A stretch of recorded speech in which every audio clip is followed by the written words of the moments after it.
This is space. It's fairly big and it has some interesting stuff in there. For example, this is Earth. You're probably on here somewhere. It's usually round. It spins round about once a day. And it goes around this giant ball of fire every year. This is Neptune, but we'll come back to that another day. Here is a teapot. It is currently floating through space. Can you see it? No? How about now? How about now? That teapot is proof that God doesn't exist. Sort of. Because I've just proved to you that this teapot exists, and you can see it on your screen, but you can't see God anywhere. Ignore her. Let's go back a few steps, way back to 1952. This guy called Bertrand Russell, or Bert to his friends, was an atheist. He didn't believe in God, probably because no one had proved that God exists. He believed that it was the responsibility of the religious types to prove such things, rather than the responsibility of people like him to disprove things. So if you believe in God, he didn't need to prove anything to you that God didn't exist. It was up to you to prove he exists to him. To make this easier for people back then to understand, he used a rudimentary space catapult to launch the teapot into space, which is currently orbiting the Sun somewhere between Earth and Mars, which is another planet in our solar system, but there's no one there yet, so we can ignore it for now.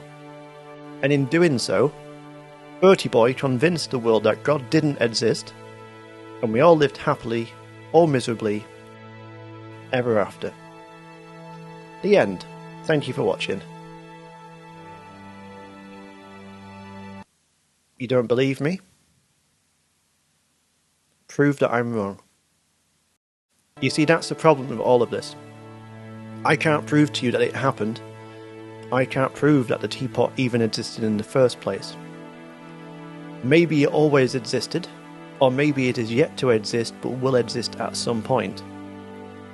But I can't prove it, and since you probably weren't monitoring Bart all those times back in the 50s, you can't prove that it didn't happen. Which leads me on to my next logical question, which I'm sure you're all wondering. Could a teapot survive in space? First, the teapot would have to get into space. Unless we're talking about a teapot that has always existed in space, or was placed there by a higher power, but we're not talking about that. Launching it from Earth using a rudimentary catapult is probably not a good idea. To begin with, the teapot would need to be travelling at around 11 kilometers per second, which is very fast. It would also need to punch through the Earth's atmosphere, which would get very hot. Even ChatGPT couldn't give me an answer as to exactly how hot the teapot would get, but let's pretend it's around 6200 degrees Fahrenheit. This is hotter than a typical kiln, which is around 2200 degrees Fahrenheit, so the teapot would probably melt a bit. And if it was painted, the paint would peel off and it would lose its fancy look. So let's look at the International Space Station, which is already in space. It's gone through all of that nonsense and it's just up there, floating around. There are people on it. Maybe one of them took a teapot up there so they can make some tea, but they left it on the windowsill and it fell off. So now there's a teapot in space. Assuming that the teapot was empty, or the lid wasn't sealed properly, there would be nothing inside the teapot, but there might be tiny air bubbles in the ceramic structure. Should be fine, let's ignore those. But if the teapot was sealed and contained air, and a bit of leftover tea, the pressure of the air would be putting strain on the teapot structure from inside. Because unlike on Earth, there is very little air in space. The teapot might be a bit unhappy with the pressure building up from inside, but that's probably fine too. So off the teapot goes, floating away. It'll probably stay in the Earth's orbit because gravity. It might collide with that space station again, but it's fairly unlikely. But the point of Russell's teapot is that it can't be proven, because it's too far away from this planet we're on now, and is too small for our telescopes to see, so surely someone could see it now. So how about this? There was a probe sent into space in 2006 called New Horizons, just thrown up there to fly very far away. What if that probe had a secret teapot on board, and the secret government conspiracy people didn't tell anyone? It flew past Pluto in 2015, and this is where the teapot was released. So now there's a teapot floating around Pluto. It probably won't hit Pluto because gravity. Some might say this proves that God is a man-made construct. Citation needed. Imagine that there is advanced extraterrestrial life and they enter our solar system via the Pluto junction. They find a teapot. They abduct the teapot. They do experiments on the teapot.